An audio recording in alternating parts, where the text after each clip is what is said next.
सोचिए जरा, हमारा दिमाग एक कितना पावरफुल सुपर कंप्यूटर है ना? यही तो है जो हमारी पूरी जिंदगी को कंट्रोल करता है। हम कैसे सोचते हैं, क्या महसूस करते हैं, कैसे काम करते हैं, सब कुछ यहीं से तो तय होता है।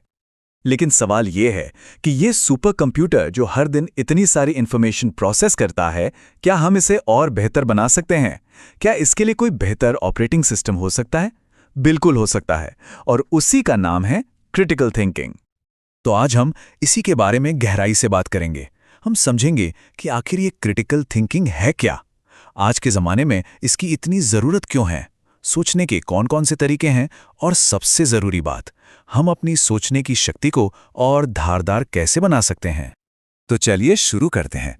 सबसे पहला और बड़ा सवाल, आखिर ये क्रिटिकल थिंकिंग है क्या चीज़?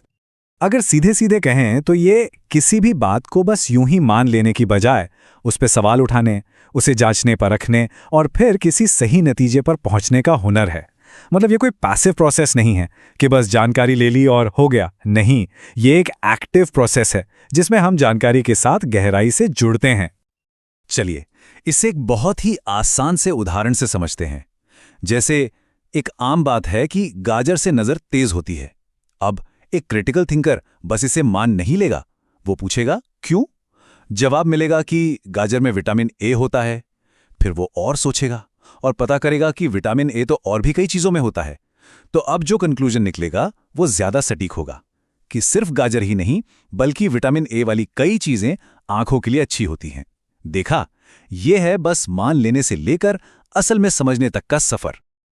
अच्छा, एक बात और, ये कोई आज का नया नवेला कॉन्सेप्ट नहीं है, बिल्कुल नहीं। असल में इसकी जड़ें तो हज़ारों साल पुरानी हैं, लेकिन आज की इस भागदौड़ वाली दुनिया में ये पहले से कहीं ज़्यादा ज़रूरी हो गया है। अगर हम इतिहास में झांके तो प्राचीन ग्रीस में सुकरात जैसे महान दार्शनिकों ने कहा था कि बिना सवाल पूछे, बिना सोचे समझे जिंदगी जीने का कोई मतलब नहीं। उन्होंने ही हमें हर चीज पर सवाल उठाना सिखाया। फिर आए प्लेटो और अरस्तु, जिन्होंने लॉजिकल सोच की नींव रखी। यहां तक कि मध्य युग में भी थॉमस एक्विनास ने कहा कि हमारी आस्था और विश्वास भी लॉजिकल होने चाहिए। और फिर फ्रांसिस बेकन आए, जिन्होंने साइंटिफिक मेथड पर जोर दिया। मतलब पहले देखो, सबूत ढूंढो और फिर किसी बात पर यकीन करो। तो सवाल उठता है, आज ये इतना जरूरी क्यों है? अरे भाई, आज तो इन्फॉर्मेशन का ओवरलोड है। हर तरफ से जानकारी की बौछार हो रही है। फेक न्यूज़ हैं, विज्ञापन है। ऐसे में क्रिटिकल थिंकिंग एक फिल्टर की तरह काम करती है। ये हमें फालतू की चीज़ों को छांटने में मदद करती है। इससे हमारी बातचीत में क्लैरिटी आती है। हम नए नए सोल्यूशन सोच पाते हैं और अपनी पर्सनल और प्रोफेशनल लाइफ में बेहतर फैसले ले पाते हैं। और हाँ, एक लोकतंत्र के लिए तो ये बहुत ही ज़्यादा ज़रूरी है।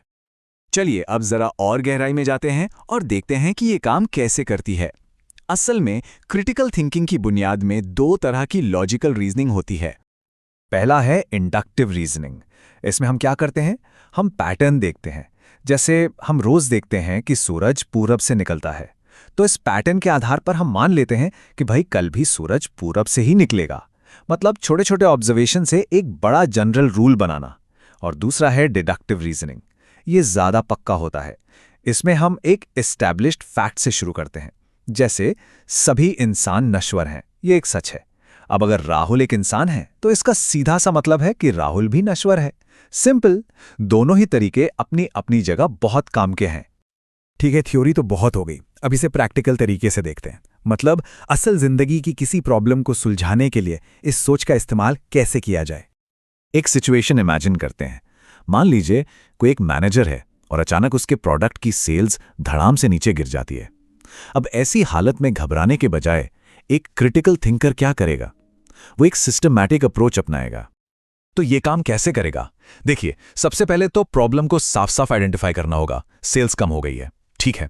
फिर सारा डेटा और कस्टमर का फीडबैक एनालाइज किया जाएगा। इसके बाद अलग अलग सॉल्यूशंस पर दिमाग लगाया जाएगा कि क्या प्रोडक्ट को बेहतर बनाना है, या मार्केटिंग बदलनी है, या फिर डिस्काउंट देना है। फिर हर ऑप्शन को तोला जाएगा, जो सबसे बेस्ट लगेगा उसे लागू किया जाएगा। और आखिर में यह देखा जाएगा कि उस सॉल्यूशन से कोई फायदा हुआ भी या नहीं। मतलब तुक्केबाजी नहीं, एक पूरा प्रोसेस। तो अब सवाल यह है कि स्किल को डेवलप कैसे किया जाए। ये बिल्कुल एक मसल की तरह है। जितना ज्यादा इसका इस्तेमाल करेंगे, ये उतनी ही मजबूत होती जाएगी। इसकी शुरुआत होती है सवालों से। जैसा कि महान दार्शनिक सुकरात ने कहा था, असली समझ सवाल पूछने से ही आती है। हमें अपनी और दूसरों की मान्यताओं पर सवाल उठाना सीखना होगा। और हाँ, ये भी बहुत ज़रूरी है कि सही तरह के सवाल पूछे जाएं। देखिए, एक होता है क्लोज्ड क्वेश्चन, जैसे क्या प्रोजेक्ट सफल रहा? इसका जवाब हाँ या ना में होगा, बात खत्म। और एक होता है ओपन एंडेड क्वेश्चन, जैसे प्रोजेक्ट के नतीजों में किन किन चीज़ों का हाथ था? अब देखिए, पहला सवाल तो बातचीत को वहीं रोक देता है, पर दूसरा सवाल वो गहरी सोच और डिस्कशन के दरवाजे खोल देता है।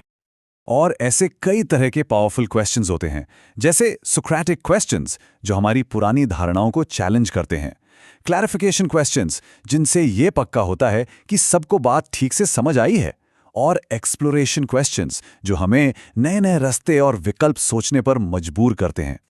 आखिर में सबसे जरूरी बात, इसे अपनी आदत बनाना। कैसे? अलग अलग नजरियों को ध्यान से सुनें, एक ही टॉपिक पर कई अलग अलग किताबें पढ़ें, बहस करें, लेकिन तथ्यों पर, भावनाओं पर नहीं। पजल गेम्स खेलें, दिमागी कसरत करें और एक डिसीजन जर्नल बनाएं ताकि अपने पुराने फैसलों से सीख सकें। यकीन मानिए, ये छोटी छोटी आदतें ही समय के साथ एक बहुत बड़ा बदलाव ला सकती हैं। तो आज की इस बातचीत को खत्म करते हैं एक सवाल के साथ। जरा सोचिए, ऐसी कौन सी एक आम धारणा है जिस पर हम सब आंख बंद करके यकीन करते आए हैं, लेकिन अगर उस पर सही सवाल पूछा जाए तो शायद वो पूरी तरह से बदल जाए।